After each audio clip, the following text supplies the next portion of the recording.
That's an electric fence. Boy, they serious out here about it, ain't it? Bro, no, stop playing with me.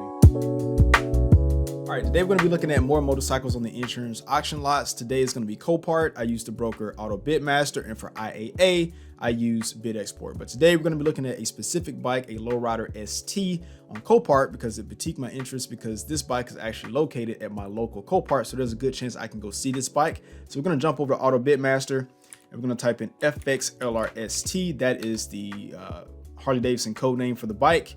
And we're gonna pick this one right here. Actually, no, we're not gonna pick that. We're gonna pick this one. We're gonna pick this one.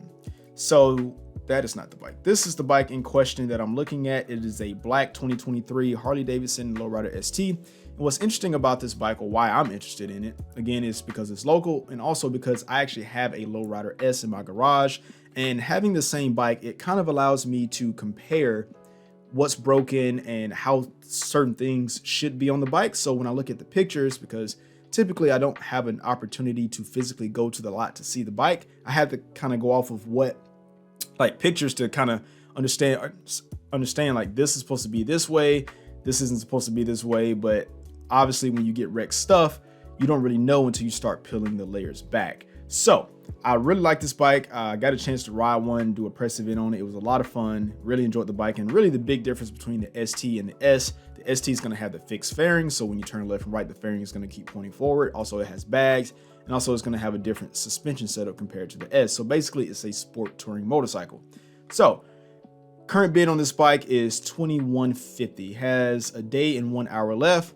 And also it is on minimum bid. So what that means is the seller has placed a reserve price. And if the minimum bid is not surpassed during the virtual auction, meaning when it actually goes up on the block, they have, I think, 2 business days to accept or reject your bid. So you could win the bid on the bike and they could still reject it. And also there is a seller reserve, which means that it has a certain threshold when you're actually bidding for them to actually still be able to release the bike. So if this bike for some reason goes for $2,100 and it doesn't hit the $5,000 that they want, they still don't have to release the bike. And then they still have a day, I think, after that to decide whether or not they're going to release it. But this bike was interesting also.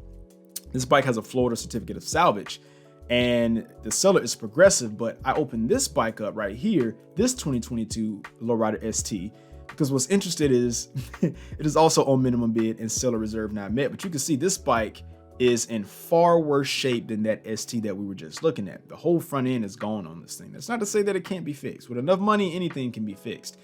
But it does give us more pictures on all the bracketing systems that make up this fairing, which is the big determining factor compared to the Lowrider S.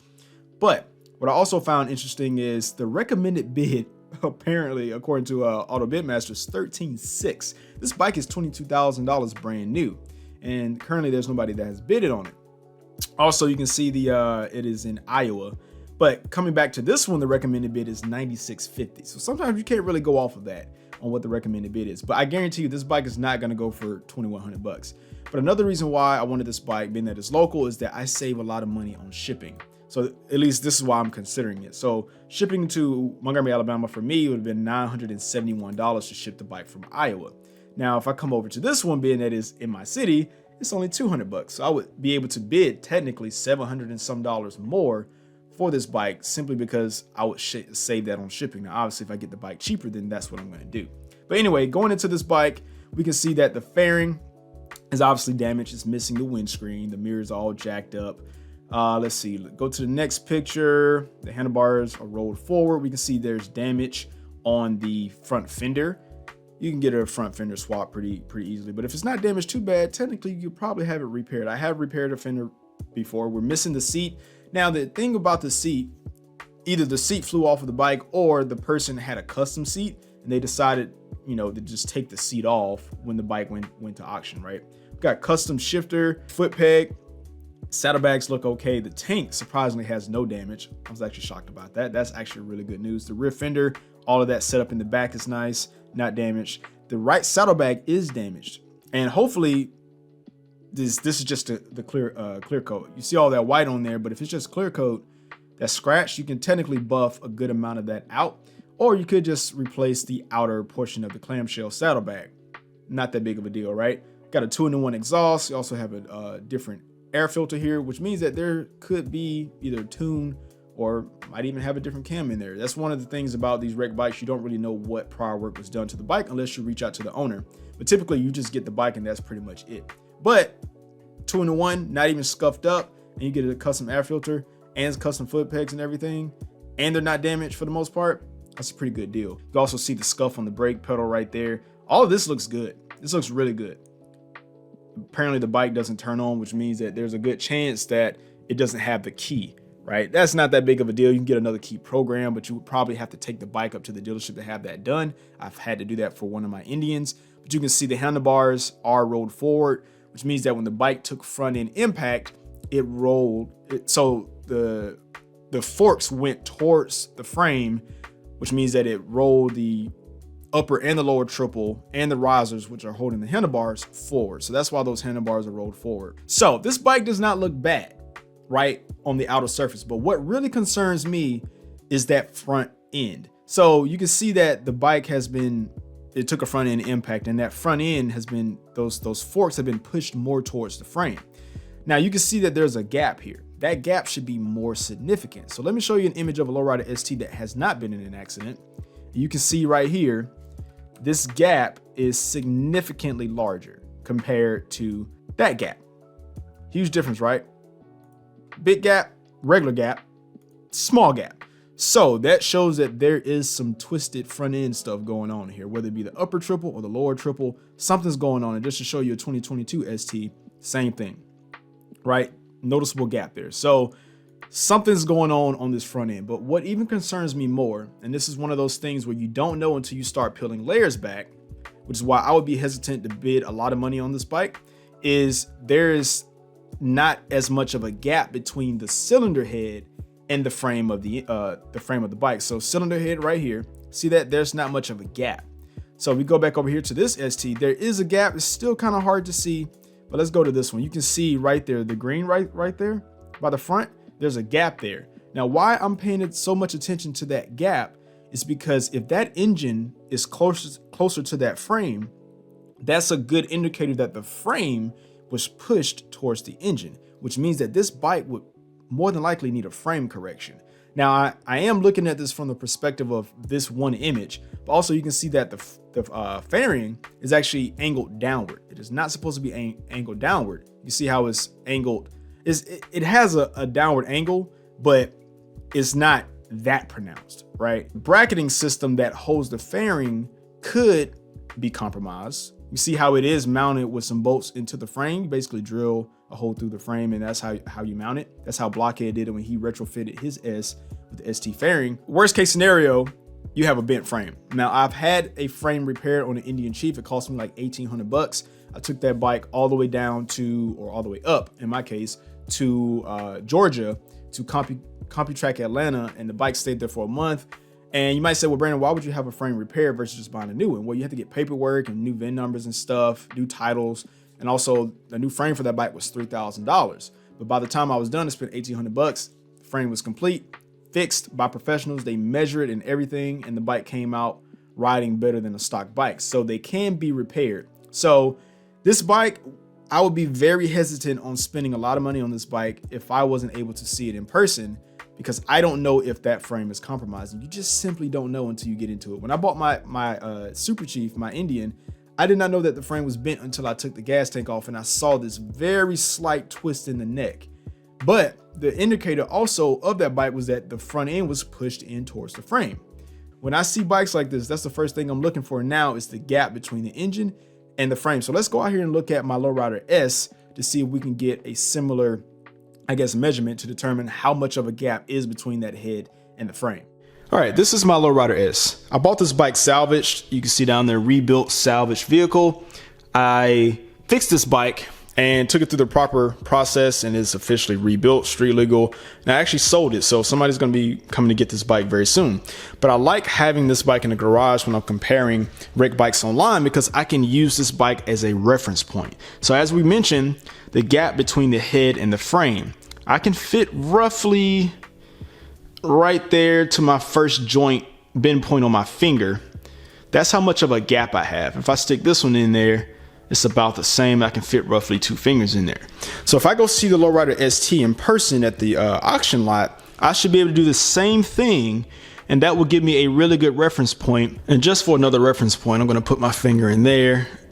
Stop spot right at that joint as well, the amount of space that I have in there. So this is another reference point for me to measure how far the frame has been pushed back, if it has been. Now that we've seen the Lowrider S and we've seen the ST, that gap, we can look back at this picture. You can see why I'm concerned, because that gap between that front cylinder and that frame is looking a bit questionable. So now what we're gonna do, we're gonna go hop on one of my wrecked to rebuilt bikes, and we're gonna go to this Copart lot, and we're gonna see this bike in person. So let's do it. Since I won't be having this bike for too much longer, we will take the 2022 Indian Super Chief. Oh.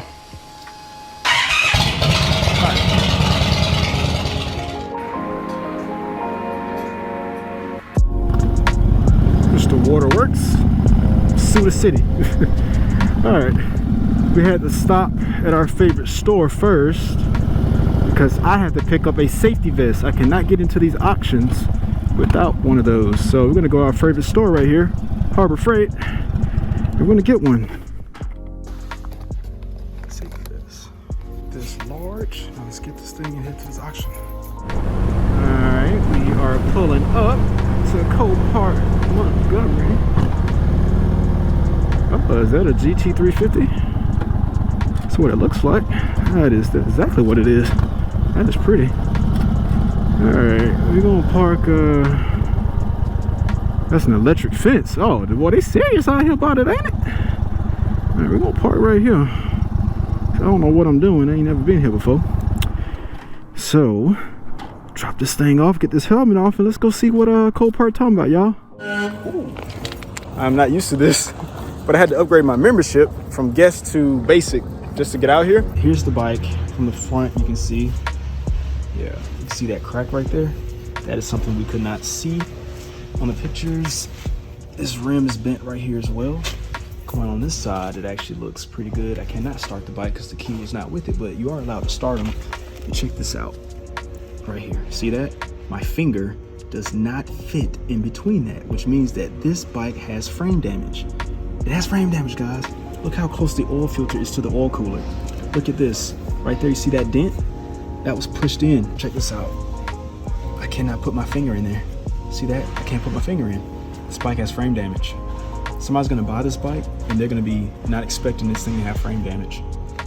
But it does have a Bassani exhaust. That's cool. This is beyond clear coat. This is actually scratched.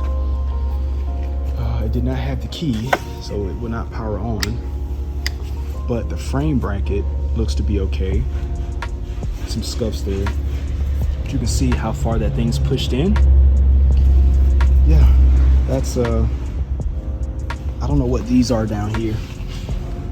These extra air filters, I don't know if that's some kind of crankcase breather. I don't know. Let me know what y'all think about that. These, I think these are Bassani as well. Those forks may need to be replaced. I don't know. I'm considering this thing. But yeah, everything else, man.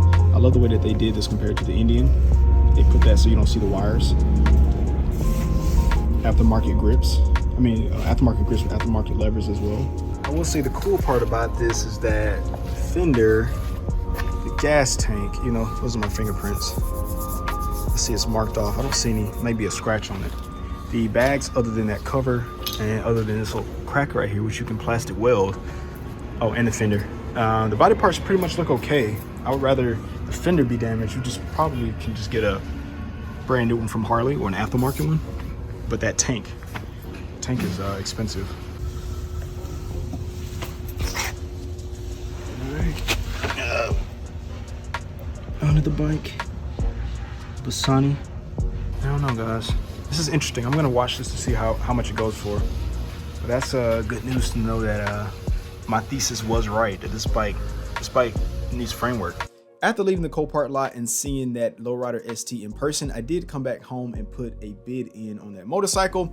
And of course, it did get outbidded. I told you this bike is not gonna go for $2,150, but the good news is I have more knowledge of this bike and I know that it does in fact 100% have frame damage. So I am going to put in a higher bid for this bike, but I'm going to set my max bid at around $7,700. I did up my buying power by $170, which is refundable. So if I don't buy anything, I'm going to be refunded that money.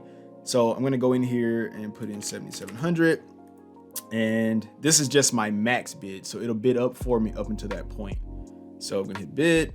We're going to decline the home delivery, and total sales price is projected to be $9,600, which is a few $100s more than what I paid for the Lowrider S.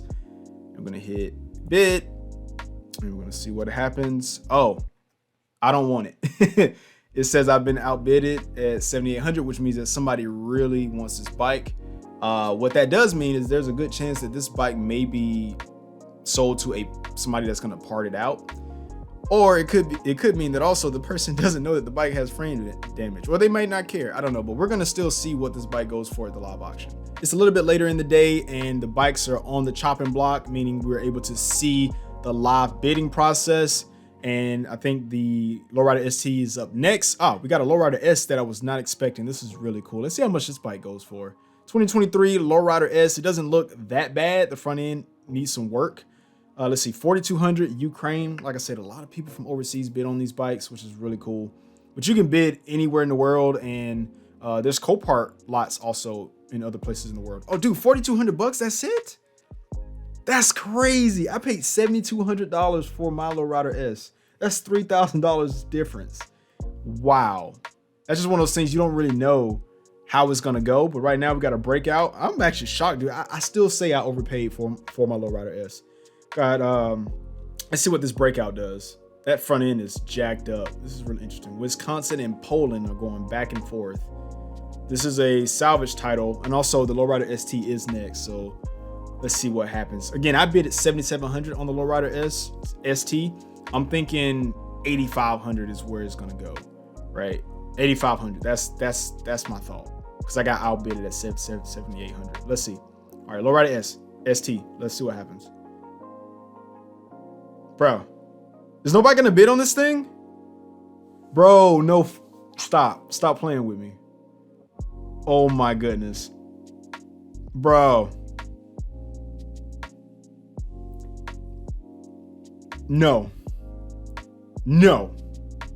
This is the second time that I've been outbidded by $100. The last time was the Scout. I bid at 700, and the winning bid was, I think, 800, and the winning bid was 900. I was off by like $100.